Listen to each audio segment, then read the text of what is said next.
It started like any other Tuesday. The office hummed with the usual sounds of keyboards clicking and phones ringing. But for me, this Tuesday was different. This was the day my work life, and a part of my personal life, was thrown into chaos by a single, malicious lie. My colleague, let's call him Alex, and I were working on a major project together. The deadline was looming, and the pressure was immense. We'd always had a bit of a rivalry, a competitive edge that usually pushed us to do better work. But that day, something snapped. We had a disagreement over a key part of the presentation. It was a heated argument, voices were raised, and things were said that probably shouldn't have been.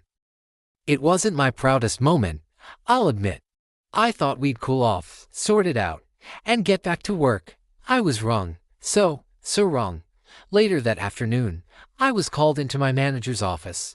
The atmosphere was cold, tense. My manager, Sarah, wouldn't meet Maya.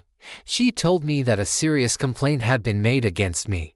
Alex had gone to HR and accused me of sabotaging his work, of deliberately deleting crucial files from the shared drive to make him look bad.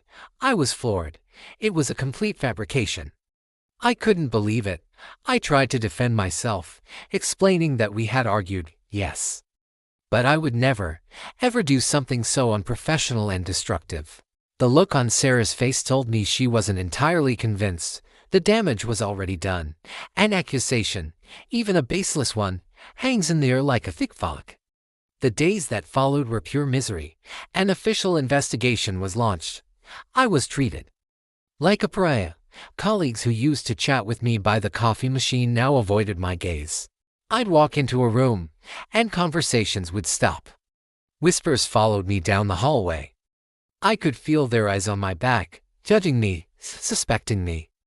My other projects were put on hold, and I was effectively sidelined. The stress was unbearable. It didn't just stay at the office, it followed me home. I couldn't sleep, I couldn't eat. I replayed the argument with Alex over and over in my head. How could a simple disagreement spiral into this nightmare? My confidence was shattered. I started to doubt myself, even though I know I was innocent. The weight of the accusation was crushing. It felt like I was drowning, and no one was willing to throw me a lifeline. My reputation, which I had spent years building, was being dismantled, brick, by a lie. Meanwhile, I watched as Alex took over the project we had been working on together. He presented it to the clients, and from what I heard, it was a huge success. He was praised for his leadership and resilience under pressure. He got the credit, the recognition, the promotion that we were both vying for.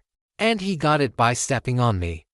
The injustice of it all was a bitter pill to swallow. I felt completely helpless. It was his word against mine, and in the court of office opinion, I had already been found guilty. The investigation dragged on, a constant source of anxiety.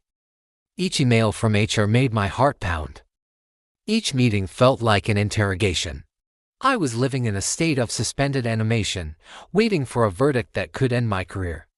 Then, about a month later, something unexpected happened. A new IT audit system had just been installed across the company network, a system that tracked all file activity in minute detail. The IT department, as part of their routine checks for the investigation, reviewed the logs for the shared drive. And there it was, in black and white, an undeniable digital trail. The data showed that the so-called deleted files had never been deleted at all. Alex had simply moved them to a private, hidden folder on his own local drive, just minutes before he went to HR. He hadn't just lied, he had fabricated the evidence to support his lie. There was no ambiguity. The proof was absolute. The confession wasn't dramatic. There was no big showdown in the middle of the office. I was called back into Sarah's office. This time, the atmosphere was completely different. Alex was there. And he looked small. Defeated, he couldn't look me in the eye. Sarah explained what the IT audit had found. Faced with irrefutable proof, Alex had admitted everything. He confessed that he had been afraid of failing the project, that our argument had pushed him over the edge, and in a moment of panic and ambition, he had invented the story to get me out of the way. He apologized, but his words felt hollow. And I'm sorry couldn't erase the month of hell I had endured. It couldn't undo the sleepless nights, the anxiety, the whispers, the isolation. The company took swift action. Alex was fired.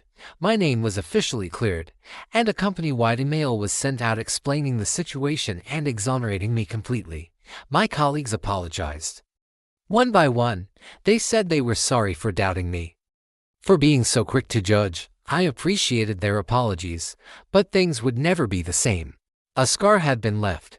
This experience taught me a powerful, painful lesson about the destructive power of words. A false accusation is not just an empty claim, it's a weapon. It can destroy a person's reputation, their mental health, their career. It's a poison that seeps into every corner of your life. The truth eventually came out for me, but I can't help but think about how easily it could have gone the other way. False words cause real, lasting damage. It's a reminder to always seek the full story, to question, and to not let a lie become someone else's devastating reality. Thank you for watching. Our stories are a reflection of the choices we all face.